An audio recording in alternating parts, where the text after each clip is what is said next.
Darkwing Blast continues to roll through the market here, and after a YCS-filled weekend, I can definitely tell you, post-weekend, you're going to see some very, very interesting things happen to this set. Make sure you guys smash the living crap out of that subscribe button so you guys don't miss out on more awesome content. Oh, look, Lady of the Labyrinth's down to 250s right now for Starlights. That's definitely a lot more appealing than we'd previously seen. Rule Kalos, holy moly, man, what happened here? I saw just a couple of days ago that we were 400, and now we've the light play copies coming into the market here. What makes a Starlight light play, by the way, is my question, but for whatever reason, the light play versions doing their job. We're at 239 right now, or excuse me, yeah, 239 for Blazing Cartesia. It's a little bit cheap. The Black Feather Dragon, or Blackwing Dragon, is pushing down to 210 on up to 215, which is okay. And then the Ninja is at $100. What do you want me to say about the Ninja, man? Like, it is going to be the weakest Starlight. I expect this will probably fall way harder after, like, the weekend circulations had, because you're already starting to see larger quantities start to appear for this, and I think once more and more people start to list and push this down, so it's going to give out. Box is still at 75s. Lubellions are at 65, $70. You have an average market price at 70. Yikeroos. Yeah, they're starting to resonate. Now, I do want to give a shout out here to Fenrir. Fenrir down here holding its price point at the, never mind, it's gone up.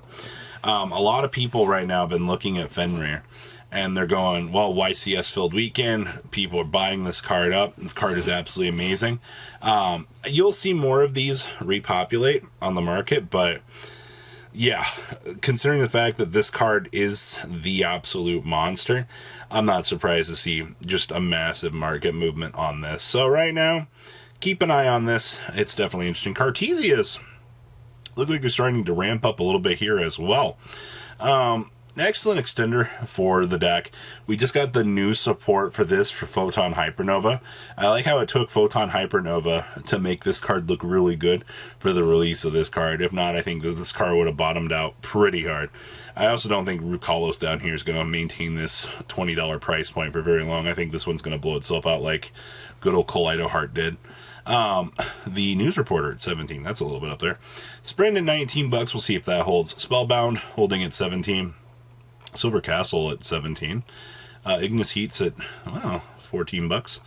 And then Bysteel Magnamuts at $10 right now. Yeah, your market's doing some really weird things. So many people right now are picking up their stuff because they don't want to dilly-dally. All right, like, not gonna lie, like Darkwing Blast as a set, so many people are dogging on this set. They're like, oh my god, like all the expensive cards are like 1 to 2 ofs. And yeah, I agree, except for, you know, Fenrir. But Fenrir's not a secret slot. And then there's Lubellion, but you know, story for another day. At least you have enough of a foresight to know what you had to pick up on the very early days. I mean, those $25 pre-sale Fenrirs was busted. Alright, moving on along here. The big ball itself. Ah, boy. So, what? We're in Build-A-Board format.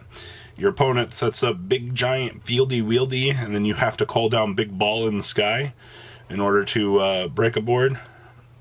Last sold copies were 50 bucks. You got $51 copies. Then you accelerate on up to that $55 copy. If this card takes off, you'll see the big ball go up to 55. You still got plenty of other copies here. You can get Italian copies for 14, but I mean, you're looking at 15 bucks. The Circuit Break Supers, you're looking at $11. Generically, what I got for you here is keep an eye on the big ball. We know that this is an anti-meta pick as per usual, and it's an amazing option. Like, if you choose to not pick this up and you're like, oh my god, like it went up, I guess surprise Pikachu face. Predominantly Machu Mech. You know, these have actually gone down pretty well. You can get Unlims now. There's some near mint sold recently for 22s. Unlims, 19 bucks. Excuse me, those were first eds sold for 22s. Yeah, 19 bucks for these. You ever want to do some cheesy OTK things? Wow, the ultis are as much as the ultras. What? No thanks. I don't think I will spend money on this. That's a no-go for me. Naturia cards. Okay, so full disclaimer here. The Naturia deck with the Ishizu stuff is a pretty good OCG counter pick to the meta. I will say going forward here, you know to pick up Beast of Barkion. You don't play Bamboo Shoot in the deck. Rose Whip, $11. It's okay. It's not really what we're here about. Naturias have 14 pages. Sunflower's one of the ones. This is kind of ridiculous for Dual Terminal Common. $13. $13. Man, Antjaw. Ugh. Wow. Cosmo Beat, $5. Yikeroos. Naturia Vein is at $6 for the DT. The trees, thank you, reprint. They did push down. That was actually really good. Honestly, though, for the most part, everything I'm seeing for this pretty much just tells me, Dual Terminal Common from the Hidden Arsenal 1. I love $3 commons, don't you? Such a good indicator of Yu-Gi-Oh's modern era value. Poor Stinkbug is $5.50 for the Chapter 1 common. Oh, man. Iprias. Hey, they're not $16 anymore. Wow, value got cut more in half for this. Don't you love the fact when the market goes, oh, hey, I know you guys like this card, but, like, we're going to push this down so it becomes slightly more affordable. Okay, fine by me. I'm happy to see this. 48 listings now for this. Now that the meta shifted, a lot of people are kind of looking at Runic Sprite going, I don't know if you're the best deck anymore. Do with that info what you will. Raw's Disciple, I finally found out why this is good. You hand this to your opponent off of the branded trap card or whatever it is to basically lock them. You have other cards you can do the same thing with. Archlord Christia exists as a card as well. Just one more gimmick in the tank for Fallen of Albaz. Good stuff. So, yeah, still $12. You can get every other copy in the world for way cheaper. I'd rather just play the Burpleberry version, personally, but that's just me. Moving on along here, Charge of the Light Brigade, secret rare copies. Let's see here. 37s, and then $49. Holy crap-a-roo. We know your first dead copies of these are going to be in the hundreds. You get one for $170 for German, $180 for Light Play first, and then, yeah, you can tell that you orbit $215 on up to $230. Yikes. First deck copies of that are ridiculous. Chaos Space, we've already seen what's going on with this. I just wanted to check back in here. You're looking at $18 now per copies of these. You can definitely tell that they're still continuing to orbit on up here. Yeah, not surprised about this. Considering the fact that it's an absolute banger of a searcher. Yeah. Plunder Patrol, Blackbeards. These are $8, $9 now. Huh. Is this just like an immediate pushdown? Yes, it is. Wow! Hey, if you've been wanting to pick up Plunder Patrol stuff, now's a fantastic opportunity to do so. Emblems are also pushing down. It's probably because people are fearful of a reprint right now. Fallen of Albaz Alties, $44, and then $23 for the Alties right now, the way it looks. On up to $27. Oh, those look like they're 10 listings, by the way. That's very interesting. 37. Alright. I want to...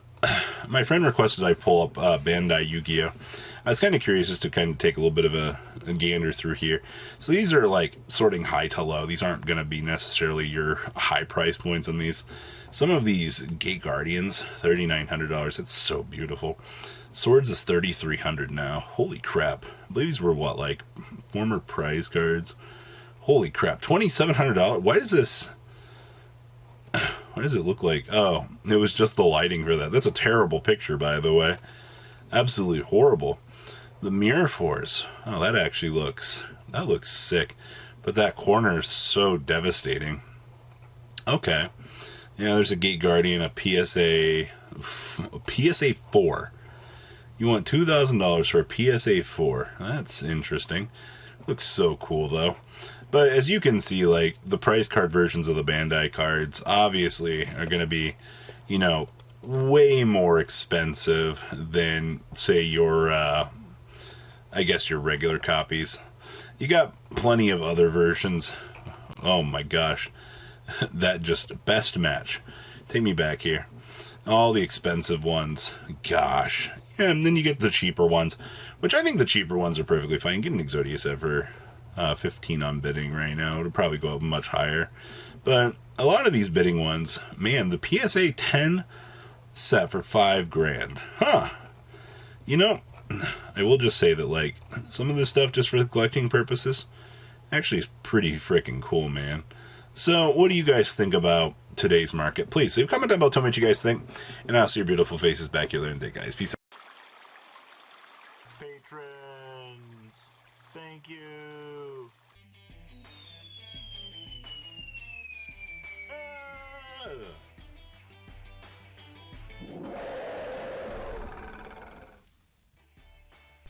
Thank you so much for watching. Check out these other videos.